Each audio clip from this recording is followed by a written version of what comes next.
I can't leave my house. I gotta stay in the bed. I can't look this way. I can't look that way. I can't even watch TV because they're watching me. And good that they know the information, but for some reason, they get this fear that penetrates their body. So I want to ask you, what does fear do to a person, does to their system, whatever you call it? What fear do to you, and should we be fearful of information that we are receiving? Apprehensive, yes, maybe. Cautious, yes, maybe. Thoroughly understanding what's happening, yes, maybe. And in so doing, the fear goes away. If you have a soul, you've got to understand you cannot die. Now, if you have a soul, you can change forms. That soul can go into different things again. But you're not going to go. You're going to be somewhere with the Creator, and you'll have your chance to get back at those who hurt you, or to even pity those who hurt you because they were so fearful and disrespectful because they were not you. Like I say, eggborns don't have souls. Consequently, they already know that they're limited. We are limitless. We're here for an experience, and we're here because we needed to be here. Nobody's here. Either they did not volunteer because they couldn't progress until their whole race that they were with progressed, or they were here to learn. The karma dharma, people hear about karma, the just action based on what you've done you will pay for. But how many people hear about dharma? That once you awaken mentally and spiritually, you only have to go through it one more time on the physical plane to prove that you now understand, then you can move on. This is a classroom. It's one of the lower classrooms, but it's the best way to understand physical reality. And that's a conundrum, an oxymoron. There's no such thing as physical reality. When you get to be physical, you can't go any lower than that. This is where all those fears reach fruition. All those dreams can reach fruition. And they're built then, just like they showed in the movie Matrix before the Winsky brothers, when Sylvia Stewart, made it the first time. It showed you everything those people did in the Matrix was mentally. But they made it so graphic, so you had to plug somebody in the back of their head. But then they were in a dream state. They were in a fourth dimensional state. And when at the end of it, the guy went to the fifth dimension. He no longer needed a physical body because anywhere he projected his thoughts, he could be. He had the Merkaba now under his control. The Merkaba Abab, the Merkaba of Abab, the soul and the spirit body traveling on the mirrors of light. So I simply say this. Once you hold fear, once you hold love, it's the same thing. Whatever you concentrate on, you draw towards you. If you're constantly living in fear, you have to identify that fear. That's what you're drawing towards you. Understand that the people and things that are creating the fear, unless they're robots, and that's a whole different personality, also fear one thing too. They fear you awakening to the fact that they don't have any power after the fourth dimension, and that as a soul, one day you'll get it. This is now why they're trying to get off the planet. This is now why they're trying to get under the ground because they can't take these new magnetic suns. This is now why they're trying to have you take melanin, and nobody asks where they get melatonin from. But you already have the saving grace. You can go anywhere on this planet now and adapt if you don't do the drugs and you take in the natural herbals because you're a natural child, a natural portion, a natural soul. They even got you raising kids. And the kid is a baby goat to the goat god Baphomet, who they worship. They're always flashing these goat signs. You don't have kids. You have children. They have you now even treating your children like kids. So it's a matter of fear. Fear itself brings fear. Love brings love. Wisdom brings wisdom. And whatever you search for, that's what you're going to get. Dr. Blair, I want to ask you, why are all these Hollywood stars, Madonna, Angela Jolie, many others, why are they adopting these black children? You talk about ability, energy. Why are they continuously adopting these? It's become a new trend. Why are they adopting these black children? Because they're drawn toward the melanin. They already know that the thing that they lack is melanin. Why do they put these things into the lips to make their lips bigger? Because they want to look Negro. Why do they spray Dancing with the Stars, which I love? I love dancing, as you know anyway. Why do they spray their bodies more golden again? Because that melanin is a sign of youth. It's a sign of energy. It's a sign of vitality. It's a sign of pure potentiality, meaning that whatever you perceive in your mind, the more melanin you have inside of your encapsulation and your knowledge of self working inside of your pineal gland is your melanin chemistry. the most likely person to achieve their goals on this planet is the melanin-dominated people on the earth. That's the reason why the white man has found the need to encapsulate us inside of his holographic world, where everything that we creatively are able to produce from our connection with the universe and our information that comes from the sunlight, he has control over.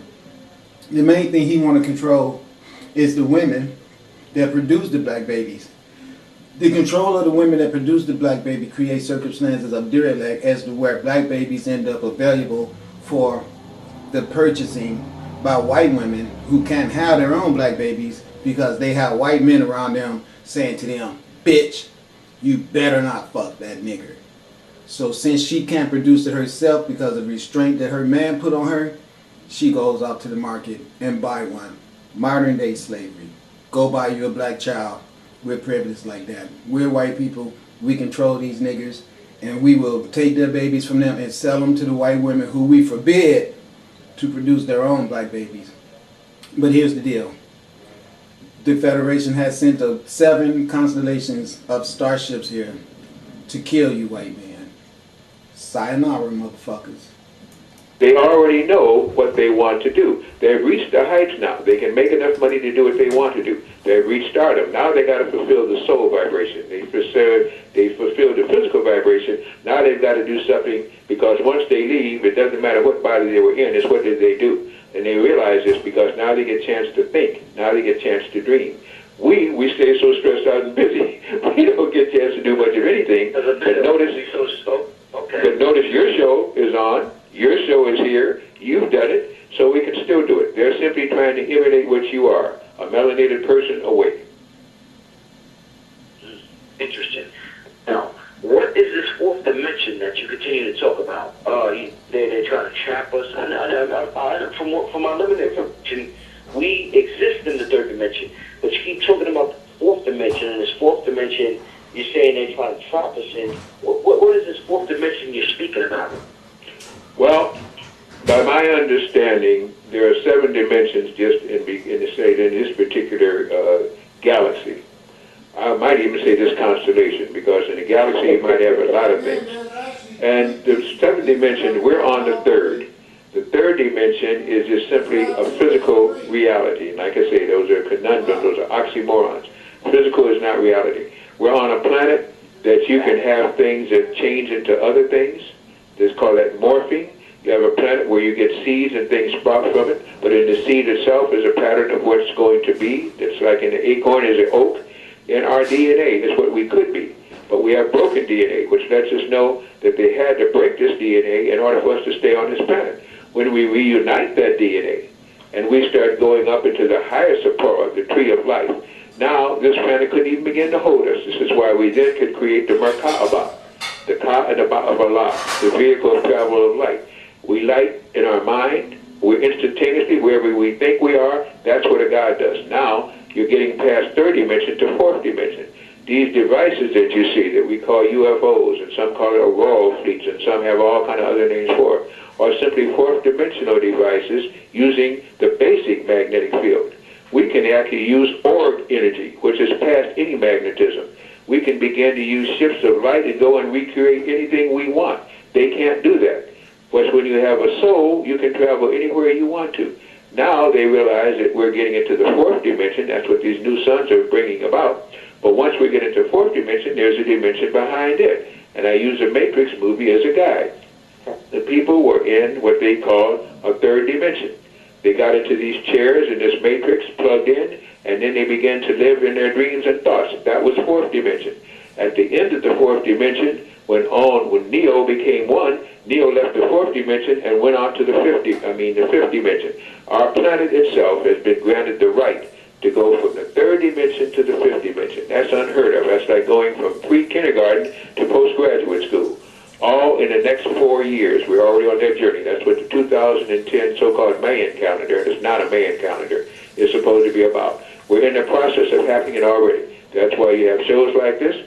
This is why you have people searching, because that consciousness is coming back. The ability to think past the veil is coming back, and this is a time of enlightenment. The 2 suns will bring it to us. If we need 3, we'll get it, because we don't control this planet, the Creator does.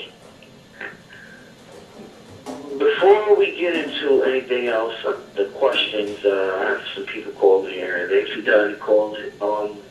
And I'd like to Dr. say Blair. I'm back, brothers. Brother LJ, okay, how you doing, brother? Dr. Blair, what is the use? I mean, for years, can't remember the name of the Deep Impact. Even on the Dave Chappelle show, we've seen movies and company shows of the end of the world. There's a black president, and the black president brings us these aliens, introduces the aliens to us. And this has been introduced to us, I'm going to say the past, I don't know how long. I'm 27. I mean, for the past 10 years, I've known these movies just continue to be introduced to us, Dr. Blair. What is the use of having Barack Obama, this melanated, despite what's going on politically, seeing him being part of a secret society and Skull and Bone, the Council of Foreign Relations? I mean, they can't be bigger than that. Because, I mean, there has to be a big reason why they would have a melanated person in the Oval Office. So what is the reason they would have Barack Obama in the White House since 2009? Well, I will tell you, I will answer that question on Sunday, because it must tie in with some other things that are being about now. There's a need on this planet for a black leader. If people way beyond the veil have decreed that and will not let this planet come into the fold until that God is also reappointed. The gods before, as I say, in all the religions, had melanin, had dark matter, and had active pineal glands. And there's a reason why that must be done again. Other than that, nobody's getting off this planet. So, I mean, is Obama, I'm sure is he a this or... Is what? Is he aware of it? Yeah. In some consciousness, he'll begin, as he awakens, as he follows his guide, as people begin to send him energy, and he begins to exercise his consciousness just like you. He will evolve, he will develop, he will go forth. This is why you must hold him in light now. He's the best choice that we had out there because he has melanin, he's in love, he's a sexual man, he's a spiritual man, he's an intelligent man. But believe me, he's under all kind of pressure. Surround that man with light. And this is what you'll get. Surround him with darkness, and then you get what all the rest of them are. Dr. Blair, deep stuff you said. I mean, when you say that in the conscious community, I mean, we conspiracy theorists. I'm not saying we, including me. The conscious community of conspiracy theorists. If they think this man is a part of Skull and Bones, and you telling us of this man, they're going to think whose side you on. Is that you or the people you represent, or is it everybody listening who's now, as we share? I'm playing devil's advocate here. Okay. I understand what you're saying, and I agree with you 100%. As far as what this man represents, and I talked to Bobby Hemmett as well as the name Panic on this issue before, as far as beyond the politics of it. So I understand what he represents beyond the politics, but I'm trying to relate this message that I can to the average person who just may click on this show and who's listening, and they're hearing you, and you talk about aliens and this and that, but at the same time you're saying you put our energy into Barack Obama. They may not understand up front, they may not understand that. So I'm just trying to get you to this message to them in a way where they could, See, the thing about it is this. When you think about Barack Obama, the only thing you're looking at is the universal ordainment of the black man being the ruler of this planet. It ain't nothing that these white people can do about that anymore. They can sit their ass around here and try to be Mr. All That, in front with their nuclear missiles, in front with their threats of murdering somebody. All they can ever do is look in the mirror and see that the only reason they've had power is because they implemented fear tactics and murdering people. And now here's new concentration camps again. Obama is going to sit his ass up there and either be white or melanated.